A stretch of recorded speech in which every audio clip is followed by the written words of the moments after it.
So we'll switch it over to Dr. Sullivan, and I'll let you take it over from here. Great. So I introduced Andy briefly before. As I said, we've had a long relationship with Andy. We're very excited to have his participation here. His program is in Montana. His background, briefly touched on it, ExxonMobil degree in chemical engineering from MIT. So Andy, we'll let you take it away. And I think everyone's going to be very interested in your presentation too. Okay, hello everyone. I hope everybody can hear me okay. And this is just the cover slide of the presentation that I put together. We could jump to the next one. 2 seconds about me. Again, Andy Sullivan. I'm a Bachelor of Chemical Engineering from MIT. I came to this job with 21 years at ExxonMobil in a range of different jobs, engineer, engineering supervisor, refinery coordinator, business team lead, and then ops coordinator. I've got about 7 years under my belt here at Montana State University at Billings as their PPT instructor.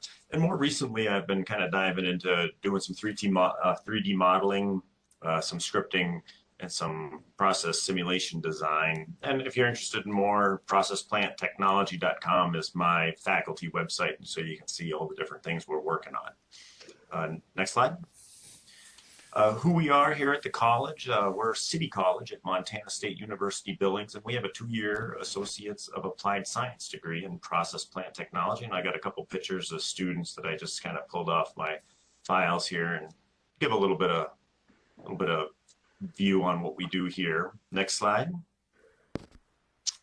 And then who we serve is interesting. We have, for Montana, right, we're not a very populated state, we're a big state, but we have quite a bit of oil industry out here. And so right in the valley near Billings, Montana, we have 3 60,000 barrel a day nominal refineries. We have the ExxonMobil Billings refinery, the Phillips 66 Billings refinery. Just down the street in Laurel, we have a Cenex Harvest State independent refiner.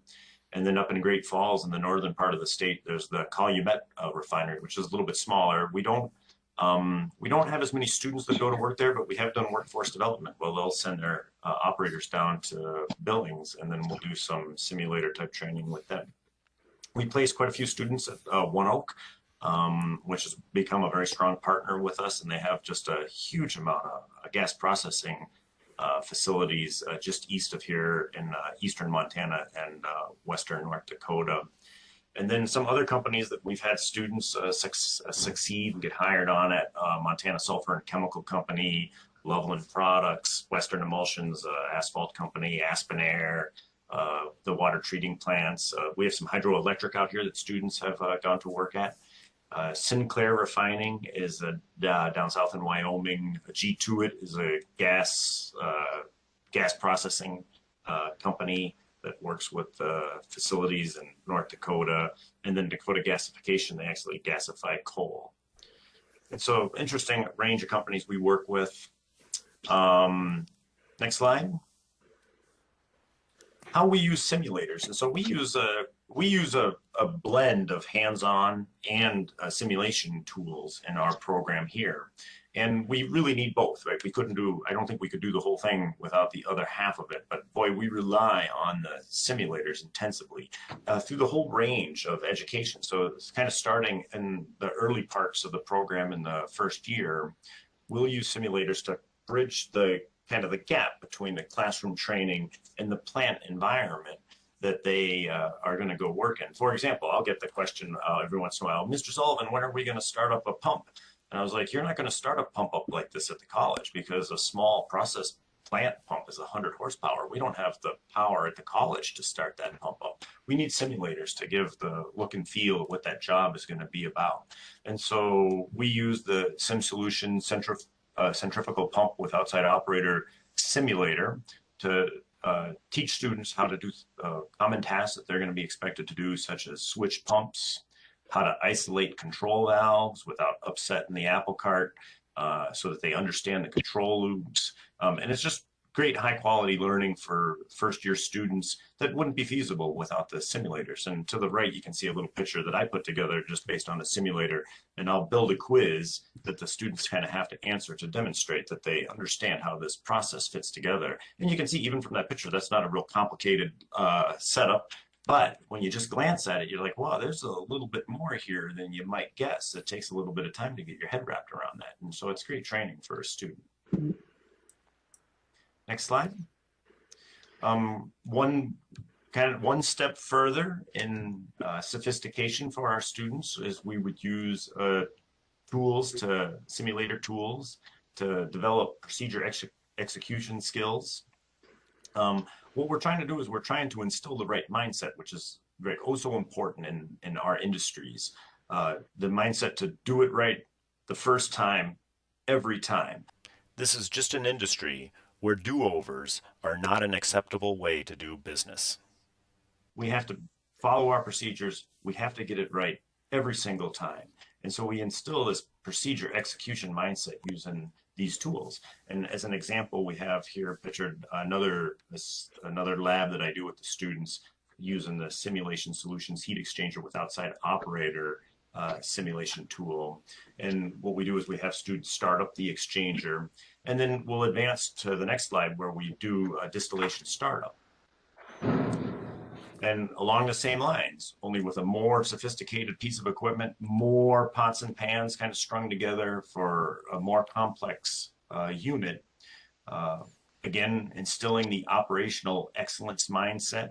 I'll have students optimize this unit without compromising integrity. And so we don't run on alarms. We want to minimize alarms. You should be able to do these exercises without bouncing between high and low alarm.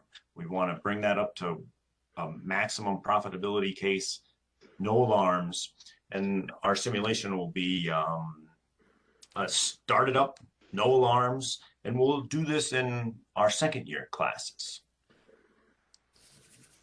And then on the next one, is my last one that kind of talks about the simulators, is we can approach challenging learning goals. And for example, with the Sim Solutions atmospheric crew unit with outside operator, I'll start to teach students multi-draw distillation, which in my experience is one of the more challenging topics to kind of get people's heads wrapped around.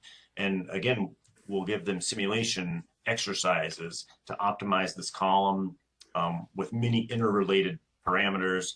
We'll start with some what-if exercises for students to help learn how one parameter interacts with other parameters, and then we'll graduate to optimization to cement the skills, to kind of cement alarm management, and to instill economic considerations, right? There's different ways to run this unit. We want to run it full and we want to run it right so that we can make the most value out of that piece of equipment.